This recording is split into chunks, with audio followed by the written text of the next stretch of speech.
was like her message to the bench, no worries, Navi here, and we're gonna come back for it later on in the week. But for right now, they're testing out different things to see what's the best setup for them for this type wins only survival week format.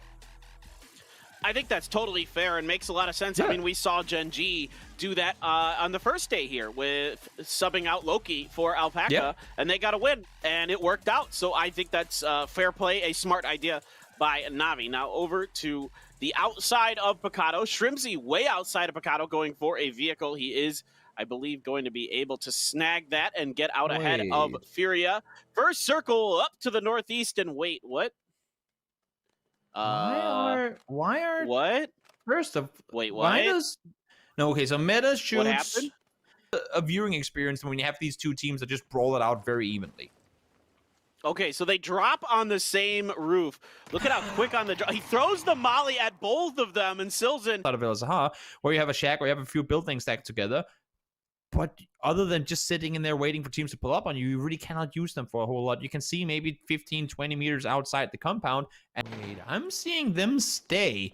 And the remaining Petrichor players come over to help here. Long is going full speed forward. They're pulling up on this. I thought they were going up to play the hillside, but no, not at all. They're committing to the compound. They want to contest this. And I think K7 are in for a surprise here as the rest of the team is pulling on up to the building. They're going up on the smart side too. Now they do have entry force 36 on the other side, who should be able to at least damage the vehicles from there. But this one could be stalled out for quite a while. Ooh, there's a knock from Amina from E36. And yeah, well, I get what you're saying, Toby, but you also have to remember this is Petrichor Road. That grenade just not able to find enough space to do damage. And they, similarly to 4 AM in some respects, are hyper aggressive. They just want to get in there. They want to take these fights. They want to win. Xsset going to be in the front. Gray's grenade finds two, opens the door for Xsset. Lock's going to go down to his fire. And this is why they do it, because they are darn good at it. Hey, phase 8, okay, we'll consider it now, but until then, stay away. And, well, don't stay away, because now we have to go. The circle just hard shifted back towards the southwest, and while there were compounds to play around before, we're going into an open field on the north and an open hillside on the south, and everybody except for FURIA and T1 have to send it to claim anything whatsoever, because there's really not a lot to take. Yeah, Ragnar trying to take out Indigo, and he's going to do it. Indigo gets over the hill, but Ragnar is going to splatter him. Well, a little more cautious, a little more reserved. DankChe up on the side here, and he is waiting, and he finally does get the knock. And it's going to be Adder, in fact, who gets the knock on Vard. Adder over the side. He's going to get another. That's a two-piece for Adder. Miraku and his teammate trying to get through. Finally, Adder dislodged by Iroh. Miraku going to hold the door. Where is the rest of T1? They're going to need help. I think they're on their way. They were trying to maintain a two-way split, but that's just way too greedy at this point in the game. Adder is down. Two enemies were taken down as well. Oh, if you throw a molly, they might be able to prevent the reses. But nope, not going to commit to it. Nate is thrown, though, but I'm not sure. No, they don't get Vard up yet. So Iroh is up, but Iroh falls straight back down. Iroh out. Vard flushed as well, and it's just Miracle left alive. He tried to stay put in this one. They thought they had in the start getting the first two knocks, but now no, not gonna happen. It's just him left alive versus what probably will be the entirety of T1 once they get the res up. And yep, there you go. The cavalry arrived. They took them down. Adder will get back up. As I say, that Starlord gets knocked. Now he's called in the open. Will he get flushed? No, not yet. But DankChe Melofo was trying to flush one. But in trying to do so, DankChe put his head straight in his crosshair. Are they putting up on this? I love this from DetonatioN Gaming White. Finally learning those lessons from the weekly reseeding rounds last time. And they're going to pull up to this. I think DetonatioN Gaming White should just wipe T1 off the board here. They've got the opportunity. Go for it. DankChe completely beat up. Aqua 5 going out to Adder. Melifo should see it on his side. Indeed, he does. It's going to be Aqua 5, though, recognizing it, going to cook a grenade of his own, let fly, as the rest of DetonatioN Gaming White's rolling over here. You got to be really careful just pulling up short, not taking critical damage just yet. Aqua 5 doing everything he can to hold that, but now he has no options. He has to abandon Adder, get back into the U-House, try to see if him and DankChe can hold on. I am mind blown. This is like seeing a unicorn experience. We just experienced a Japanese team doing something aggressive early in the game, Paper. That is as unique and rare as anything you'll ever see, and maybe this is the start of something very special where push from Pero. I'm really curious because it's going to be 3. They're going to shoot out the side of the vehicle. It's a little damp earlier. This is where they settled up. They found just enough room inside the circle they can hide underneath this hill. Soniqs might be opting for the other side. Pero continues to find struggles as they are attempting to get in somewhere, and there is Meta and T1 watching and waiting, and Senya sends it into FaZe, and it's going to be Fuzz. A quick spray down with his AK. Uba now starting to pop some mini shots, and 80 gets the knock. Uba did the hard work, and this is going to alert the Soniqs to FaZe's presence. They come up over the hill. Tiggleton gets an easy knock. That's going to be Fuzz down and out, but there is some crossfire now coming. I believe that is either DivisionX or DAMWON Kia that's putting shots into Soniqs. Just pick up a point. You're on the edge of the circle. You're probably going to go out anyway. Doesn't matter right now. It's all about survival. Grenade up and over. If that grenade is on the money, it hits Uba. Finishes 8Z. Doesn't get enough to take him down, but Kale going to be there to finish the job. And FaZe, for all their hard work, goes down in 14. Buriram very, very quick on their reactions. They had the compound to the west. They saw the knock on the side. And okay, Kurogi, I see you. Silson falls down, puts the SKS to great use, and they're trying to make more space for themselves on the north side of the circle, too. Yeah, I like what they're doing here. They're methodically poking at the other teams and really controlling their space as best as they can. DivisionX is stuck in the compound. They know that DivisionX is down there underneath them. They're not going to reach out. Teams haven't really been doing it. Poor Sato, though, runs into the Groza of Luren.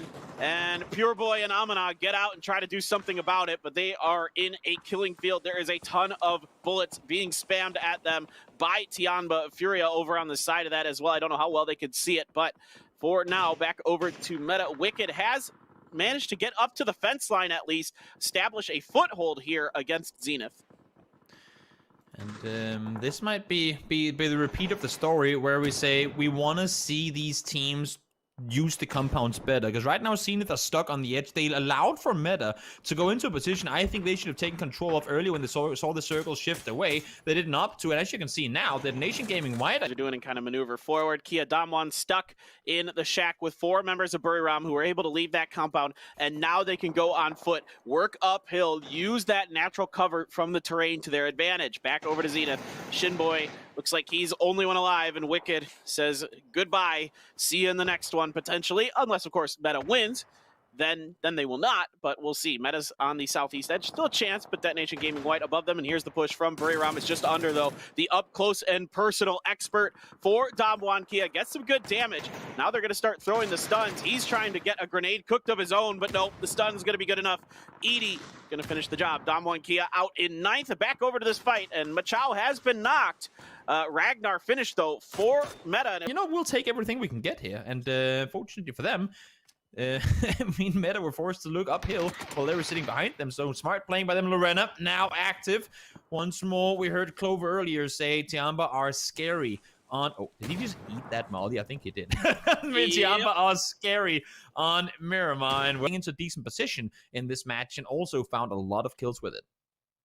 Yeah, their use of throwables, I mean, they're so pinpoint accurate. I mean, you can see their throwables are so good. Their mollies hit the actual bodies of their opponents. So I really love to watch them with their frags and mollies. Now again, Mings and his teammates looking over to Furia coming up the hill. Ooh. That's 2 knocked already. Some good sprays from Luren with the Groza. Some good follow-ups from his teammates. And that is 2 down. Raspu gonna fall, kill Demo. Very much in dire straits as well. Necro trying to find some other foothold. Soniqs, in the meantime, have wandered into DivisionX. DivisionX pretty passive on this to allow Soniqs to get this close. I mean, this story keeps repeating itself when you just hide down in a compound. Yes, the building is all good, but now you're giving all the opportunities to contain you to Soniqs. I want to see, maybe not IQ 500, he's trying to play a close quarter here, but I want to see Fergus, I want to see Long K try and wrap out back and contain from inside, rather than allowing for Soniqs to wrap around. And let's see, Tiggleton gets in, gets the flash perfectly thrown forward. IQ 500 falls. Nice reaction play from Tiggleton there. Didn't know he was in there, throws the flash, gets the peek, gets the kill as well, and now we're in a 3v2.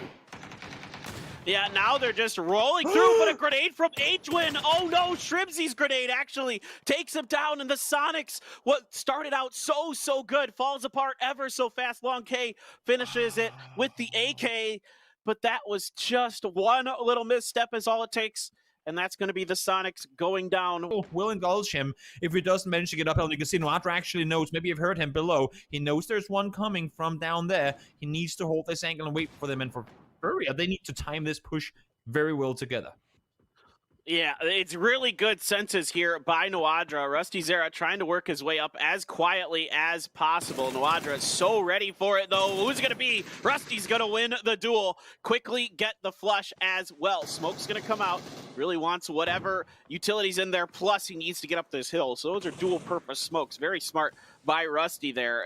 A battle with T1 and Tianba over on the other side. Gabmiao, however, still trying to prevent anybody from getting further up this hill. The angle's still steep. 4-kill demo. Now Gabmiao goes down to Necro. So this is fantastic work by FURIA. Great effort to try and constantly sweep back and forth like window shield wipes, just clearing their hill to try and take control. Now Necro falls down. This could be terrifying for them. We'll see if they opt to push back. They need to contain them. They need to maintain control and need to prevent T1 from potentially pushing down below and shooting at them from behind. They know that they're down there. They know that they're bruised up, and now they're trying to take the fight to them. In the meantime, Aqua 5 finds Minx, but damage still being done. Edie finds Rusty, but Edie goes down in return. DXG finally have woken and pushed forward. Canaxi does have an AWM. You're not going to find much use for it here. Molly goes down right next to this res, and it does almost catch Rusty Zera. They're able to move in time, but Canaxi, what in the world? Ooh, How the heck does he do that?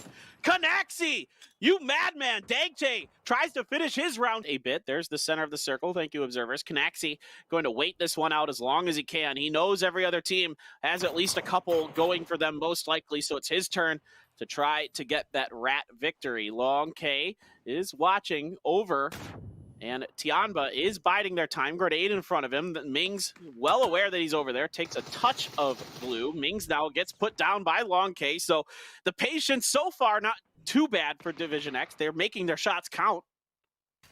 It's so weird trying to say who deserves a win more than others, because all these teams have gotten to the late game, but I just gotta give credit to Tianba.